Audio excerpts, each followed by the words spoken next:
Welcome to Meaningful Mornings.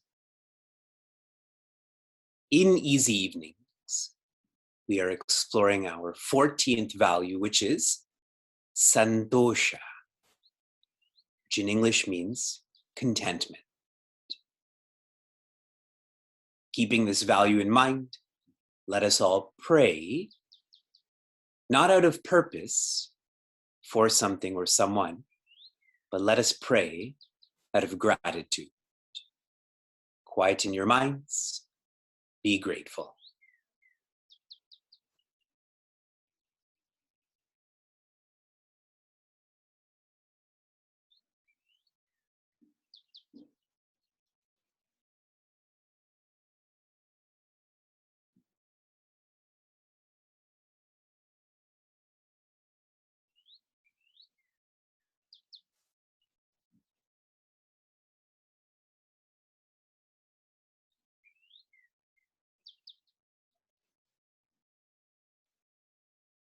Shanti.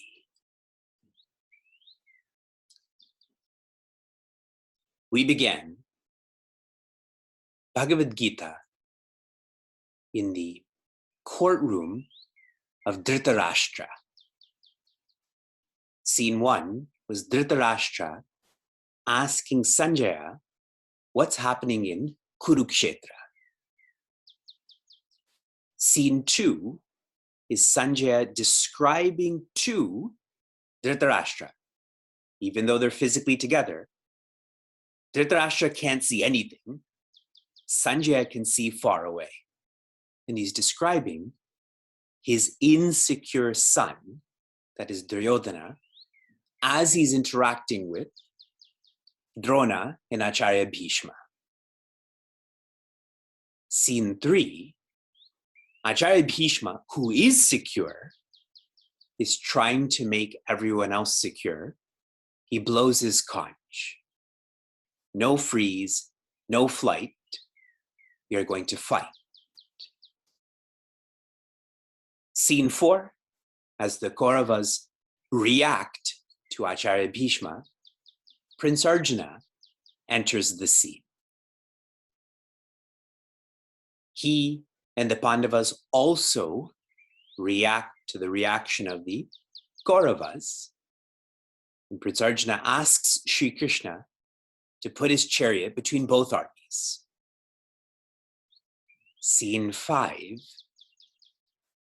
is where we began to get insights of what collapse feels like, looks like, and feels like.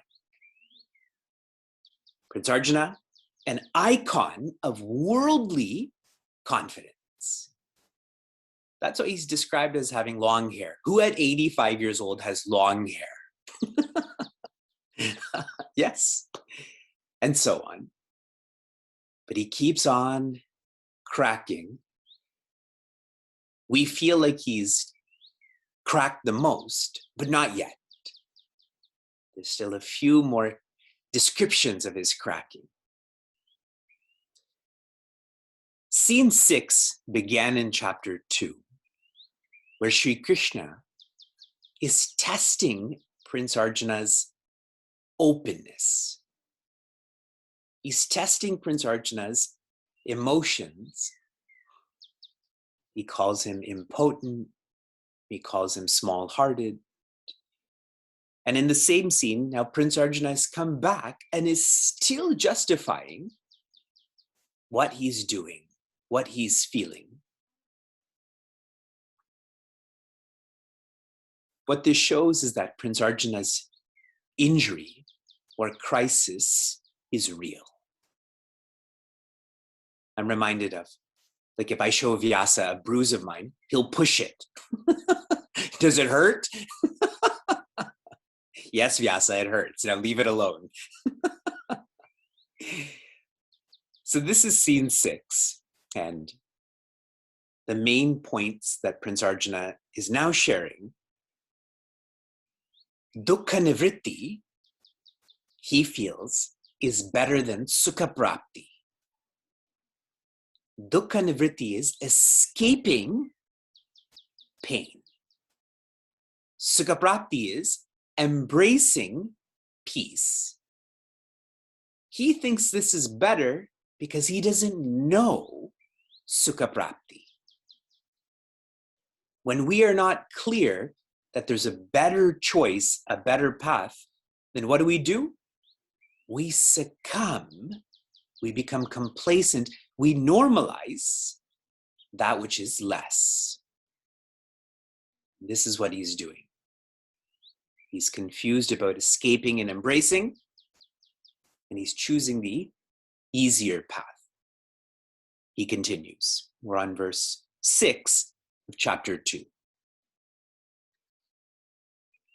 Nache tadvidma kataranno gariyaha yadva jayema yadivano jayeyuhu yane vahatva nejijivishamaha devastita pramukhe dhartarashtraha. Prince Arjuna shares with Sri Krishna, Nacha etad vidmaha. Keyword there is vidmaha. We know. Kataran naha gariyaha. We do not know what is better for us. Gariyaha, that means what's better, and we don't know what's better for us. Is it fight? Is it flight? Is it freeze? What this shows about our psychology is the paradox of choice, which is now more relevant than ever. When we have more choices to make, we make less choices. We simply become overwhelmed. There was a study at the Harvard Business School about stores that had a return policy and stores that didn't have a return policy. They measured customer satisfaction when they left those stores. And they found customers were more satisfied buying products from stores without the return policy because they had no choice. Now that they bought it, they had to accept it and be happy. But if you can return it, as you're walking to your car, you keep thinking, I should have got black socks instead of white socks. Colgate is better than Crest, no? The paradox of choice.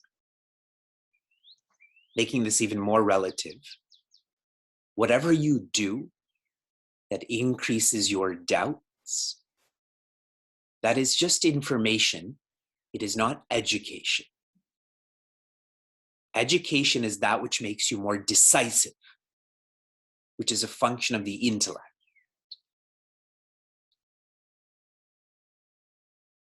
So we don't know what's better. What are our options? Second line. Yadva jayema, yadiva no jayehu. Whether we conquer them or they conquer us. This is his choice. We don't know what's better. We conquer them, costs and benefits. If they conquer us, there are costs and benefits. If you look at your translation and how Prince Arjuna is interpreting the word jaya, he's thinking of this most literally. or most physically to conquer. He thinks his options, his choices are to conquer a family or for a family to conquer him. This is about the Kauravas and Pandavas, or Pandavas and Kauravas. This is not the same vision that Sri Krishna has. And if you read further into your commentary, Swami Chinmayananda uses the word rehabilitation. This is not about conquering a family, it's about rehabilitating society. Should that be a choice? One should be perpetually engaged in rehabilitating society. That is not a choice, especially someone like Prince Arjuna, who is an undoubted leader on both sides. Third line. Yaneva hatva na jiji vishamaha. If we do choose to kill Acharya Bhishma, Acharya Drona, and the Kauravas, if we do decide to kill them, na jiji vishamaha, we will not want to live. He's saying, we will only be alive. We will have killed them, but even as we're alive, we're not going to want to live, because that's how precious they are. That's how important they are, which is quite valid. This is quite valid. There's a movie called Gravity with Sandra Bullock. I think that's her name. And she's having this dialogue in space about how she's never returned to being normal after her child had passed away. And that's why she goes into space. She doesn't want to be on Earth. It's a very powerful sentiment. So this is her form of escaping. And Prince Arjuna is sharing the same, that without Acharya Bhishma, I will be alive, but I won't be living. Like the character in this movie. Te vastitaha pramukhe dhartarashtraha. The people that we potentially are going to kill are standing right in front of us. The sons, the family of Dhritarashtra. And why he's bringing this up again, because he's trying to express to Sri Krishna, we can still retreat. In other words, we can still escape. That they're still standing in front of us, which means that they're not dead. They're not dead yet. So we still have this choice to make, he's proposing. Throughout Bhagavad Gita, these teachings have not begun yet. The teachings will begin in chapter 2, verse 11. There is an emphasis on prasada buddhi, which means choiceless cheer. Choiceless cheer. We have no choice in the weather, so what should your attitude be towards the weather?